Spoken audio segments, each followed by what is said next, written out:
one of the best parts, obviously, about the schedule change that happened last year is now we're getting these guaranteed series between every single team, and having the Atlanta Braves heading to Seattle it's just great for the sport. And in my breakdown yesterday, so I did back the Braves. Obviously, took a loss last night on a Mitch Garver walk-off home run. Yep. But I mentioned yesterday, it was no shock that these Atlanta bats might be cold. They were coming from their series against Cleveland in Atlanta, flying all the way up to the Pacific Northwest.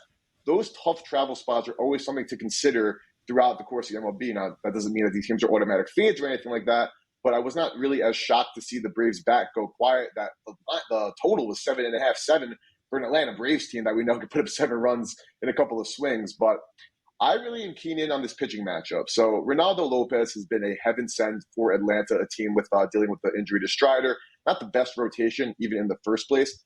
Low ERA at .72, which is obviously great, but the advanced metrics follow suit: a 2.72 FIP, a 3.66 xFIP, and keep digging deeper. 86th percentile in expected ERA and 83rd in expected batting average.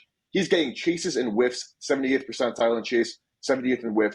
He's generating ground balls, and he's also not allowing a ton of barrels. And lefties and righties are both hitting 175 or below against him. Now, he walks more lefties, which is something to consider, as the Mariners are one of those close to 3 true outcome teams. They're 7th in the majors in walk rate against righties. But that's kind of the breakdown on Ronaldo Lopez. Then looking at Luis Castillo, a more household name, advanced metrics better than his counting stats. He does get hit hard, and lefties have their way with him. He's allowed 5 dingers to the left-hand side, 353 batting average, 554 FIP. And the Braves have a couple lefties like Austin Albee, switch hitter, Matt Olson, who's been cold, but of course can hit the ball well, and Michael Harris. Castillo does get hit hard, but that's always been his thing. You throw hard, you get hit hard. Generating chases and whiffs, but given the matchup, we know how good the Seattle pitching staff is, as well as their bullpen.